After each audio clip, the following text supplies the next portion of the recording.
Assalamualaikum warahmatullahi wabarakatuh. Kembali lagi kawan di Legenda Catur Dunia. Turnamen Tata Steel Chess India Rapid dan Blitz 2023 sudah selesai.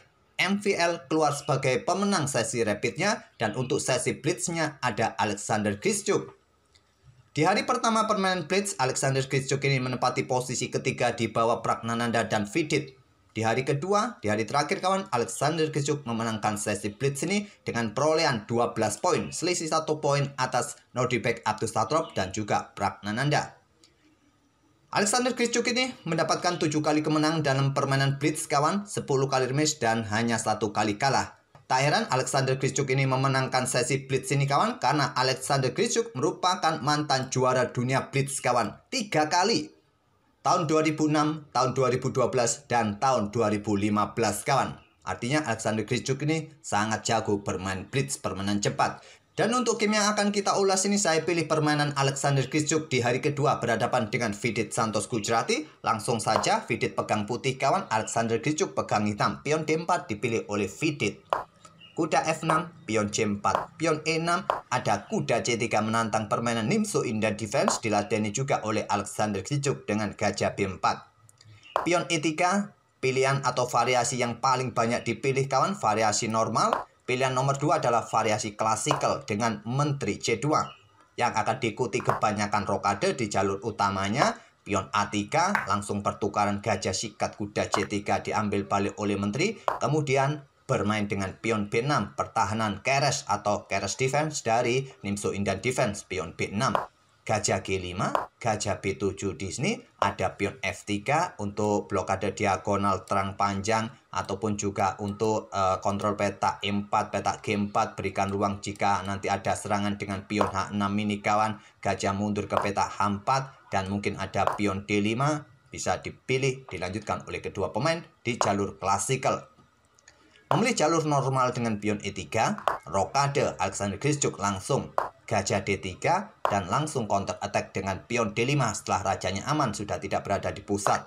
Diterima pion C pukul pion D5, tapi kebanyakan di posisi ini kawan, yang paling banyak dipilih oleh putih adalah melanjutkan pengembangan, terutama kuda ke F3 untuk mensegerakan bisa rokade yang biasanya akan dibalas counter attack dengan pion C5. Raja rokade dan sudah terlepas dari pimpinan gajah di sini kawan, hitam melanjutkan kuda C6, biasanya pion A3 baku hantam, gajah ambil kuda C3 diambil balik oleh pion B, pion D pukul pion C4 diambil balik oleh gajah, dan menteri biasanya dikeluarkan ke petak C7. Oke, kembali lagi ke langkah aslinya. Mungkin bisa kalian hafal langkah-langkahnya sebagai bahan referensi permainan cepat, jadi tidak perlu membutuhkan waktu berpikir yang lama di jalur utama kawan. Setelah pion D5 tadi, Vidit melanjutkan pertukaran langsung pion C pukul pion D5, pion E pukul pion D5, jelas kawan. Untuk mendapatkan kontrol petak pusat, buka akses gajah terang segera keluar juga. Di sini kuda ke E2, benteng E8, rokade. Dan selepas rokade, gajah sudah tidak ada tugas lagi mengepin kuda kawan. Dipertahankan mundur ke petak D6. Ataupun juga banyak yang memilih petak F8. Gajah D2 atau punya opsi yang lain di sini putih selain gajah D2, bisa kuda ini coba ganggu gajah kawan. Ataupun juga dengan langkah pion A3 juga untuk berikan dukungan bagi pion B4-nya nanti. Memilih melanjutkan pengembangan gajah D2, pion B6. Dan di sini ada kuda F4, lanjut Vidit Santosh Gujrati, kemudian gajah B7, menteri keluar ke F3, counter attack dengan pion C5, dobrak petak pusat kawan. Dan di sini benteng A bergeser ke D1. Kalau Stockfish menyarankan benteng F yang ke D1 atau benteng A yang tadi bisa mengisi lajur C semi terbuka kawan. Di sini kuda ke A6. Mencoba nanti ancam gajah, tak ada masalah, gajah punya ruang di petak B1 sekaligus jaga pion nanti kawan. Di sini ada benteng FE1, kuda ke C7 ternyata. Tadi saya melewatkan sesuatu di sini kawan yang sempat saya lewatkan. Setelah ada pion C5 di sini kawan, saya geser tadi benteng ke D1. Mungkin kalian tertarik untuk ambil pion untuk memenangkan satu pion dengan cara kuda F ambil pion D5 terlebih dahulu, yang akan diladeni oleh hitam baku hantam di sini kawan. Kalau diambil balik lagi oleh putih, ya diambil balik oleh gajah. Kalau diambil balik oleh menteri, ada gajah H2 skak kawan, menteri jatuh. Itu yang terlewatkan tadi. Taktik sederhana, tapi kemungkinan pemula juga bisa jatuh. Pemain pos ronda seperti kita tergoda dengan pion Bahenol ini kawan, bisa diambil. Ternyata langkah blunder kalau sampai ambil. Benteng AD1, kuda A6 Disney, benteng FI1, kuda manuver ke C7, ada gajah mundur ke C1 lagi kawan. Menteri bergerak ke E7, lanjut Kriscuk, kemudian ada kuda B5. Coba ancam gajah menantang pertukaran, tetap mempertahankan gajahnya. Pertukaran kuda pukul kuda B5, lanjut Kriscuk, diambil balik oleh gajah. Kemudian benteng bergeser ke E8, menghindari serangan gajah Disney. Dan Disney kawan, menteri bergeser ke H3, kuda ke H5, menantang pertukaran kawan. Ataupun juga gajah langsung ditarik mundur ke petak D3, salah satu opsi untuk mengaktifkan gajah di diagonal ini secepat mungkin, memilih dengan pion B3 terlebih dahulu. Dan berlanjut dengan pion A6, gajah mundur ke D3, dan pion C4 kawan, sepertinya pengorbanan. Tidak pengorbanan kawan, karena ada pion pukul balik dan discover Disney. Temponya juga ancam gajah, mungkin gajah kalian luncurkan agar tidak sia-sia. Gajah ini mati kawan di sini. Memilih dengan langkah gajah mundur ke B1, tetap mengawasi diagonal B1 H7. Nanti ada kesempatan menteri ini bergeser, kuda jatuh, bisa memberikan ancaman Disney karena kuda tidak menjaga pion. Pion B5, lanjut Alexander Kriscuk. Pion B pukul pion C4, diambil balik oleh pion B. Salah satu bentuk langkah prinsipal kawan, membawa pion tepi ke pusat, ke arah pusat. Mungkin dilihat di sini kalau mengambilnya menggunakan pion pusat kawan, maka ada tempo juga discover.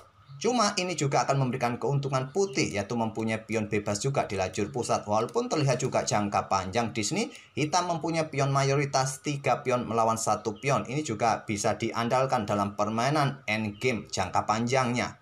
Tapi memang yang terkuat adalah ambil balik menggunakan pion B. Juga untuk menghentikan laju atau menghentikan pion putih tidak bebas lagi di lajur pusat. Menteri bergeser ke H3, lanjut Vidit, ada pion H6 kawan, untuk menghindari ancaman Disney bersama menteri kawan, ada gajah D2. Pion A5 sekarang, menteri bergeser lagi ke F3, gajah B4, tantang Alexander Kriscuk, ditolak dengan langkah kuda ke E2 kawan. Di sini mencoba nanti blokade tantangan, perkuat peta E4, dan ada kuda ke E4 langsung. Sikat oleh gajah kawan karena sudah memblokade jalan gajah, diambil balik oleh pion ganggu menteri. Menteri bergeser ke G4, ada benteng naik kawan ke peta A6. Sangat jelas kawan, benteng siap digeser ke lajur G. Di sini ada kuda ke C3, coba ingin rebut pion nanti kawan. Terlebih dahulu benteng G6 serang menteri. Menteri mundur ke E2, giliran gajah ikut menyerang keluar kawan. Apakah ke sini nanti ataupun ke G4, menusuk menteri bersama benteng, memaksa pion F3 agar posisi raja ini semakin terbuka nanti. Raja bergeser ke H1, menteri H4 terlebih dahulu. Nanti bisa diikuti gajah reposisi serang pion H2. Kalau tadi bermain dengan gajah G4 terlebih dahulu, nanti bangunan permainannya mirip kawan.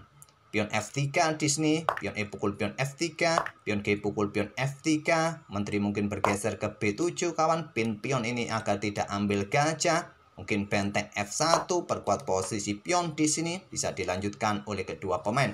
Posisi hitam masih kuasai permainan. Memilih menteri keluar ke H4, pion F3, pion E pukul pion F3, pion G pukul pion F3, ada gajah B7. Di sini benteng G1, tantang Vidit kawan, ditolak menteri H3, backup gajah untuk rebut pion F3, ada benteng F1. Dan benteng pukul benteng terlebih dahulu, lanjut Vidit, diambil balik dengan raja. Kalau dengan benteng jelas pion I jatuh, menteri jatuh kawan. Diambil balik oleh raja, ini memberikan kesempatan benteng hitam juga ikut bermain lagi, diangkat ke lajur G berikutnya. Gajah E1, backup petak G3. Tapi harus hati-hati, kuda juga perlu penjaga nanti kawan. Benteng G6 skak. Raja ke H1, jelas kalau dengan gajah Disney, kuda jatuh. Raja bergeser saja ke H1. Tapi setelah gajah gelap bergeser ke petak D6 ini kawan, cukup tajam permainan Alexander Kriscuk, memanfaatkan sepasang gajahnya kawan. Setelah gajah bergerak ke petak D6, Vidit menyerah di langkah ke-36. Jelas ancamannya adalah gajah siap meluncur ambil pion H2. Kalau diambil oleh menteri kawan, menteri bisa mendapatkan benteng di petak F1, skakmat beberapa langkah berikutnya.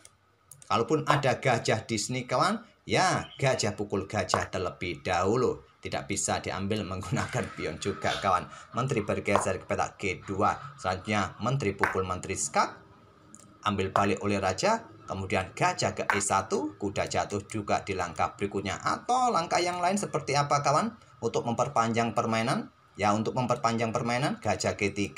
Kalau seumpama Disney kalian mencoba bermain seperti benteng ini diangkat naik ke petak F2 untuk perkuat posisi pion H2 kawan, maka gajah akan tetap ambil pion ini, sikat oleh benteng. Kemudian apa kawan? Disinilah efeknya kawan. Tidak ada yang menjaga pion F3, gajah terang yang meluncur. Kemudian menteri bergeser ke sini, terserah kalian ambil langsung atau gimana, terserah kalian lanjutkan, tak perlu saya lanjutkan lagi. Silakan kalian otak-atik variasi yang lain juga kawan. Ataupun juga Disney kalau bermain kuda ini bergerak ke peta E4 untuk coba blok ada diagonal terang ini, sama idenya gajah ambil pion H2 kawan. Oke, itulah kawan salah satu game dari Alexander Grischuk, pemenang sesi bridge di turnamen Tata Steel Chess India Rapid dan Bridge 2023, mengalahkan pemain tuan rumah Vidit Santos Gujrati pada hari kedua kawan. Semoga permainan dari kedua pemain tadi dan ide-ide Alexander Grischuk dalam permainan Nimzo Indian Defense bisa kalian coba, bisa kalian hafalkan di tahap pembukaan. Silahkan kalian mundur lagi ke menit-menit awal untuk melihat pembukaannya tadi kawan. Kita akan bertemu di video-video berikutnya, dan besok masih kita mengulas permainan visa random kawan dari turnamen yang ada di St. Louis. Kita akan lanjutkan besok. Terima kasih, kita akan bertemu di video-video selanjutnya. Wassalamualaikum warahmatullahi wabarakatuh.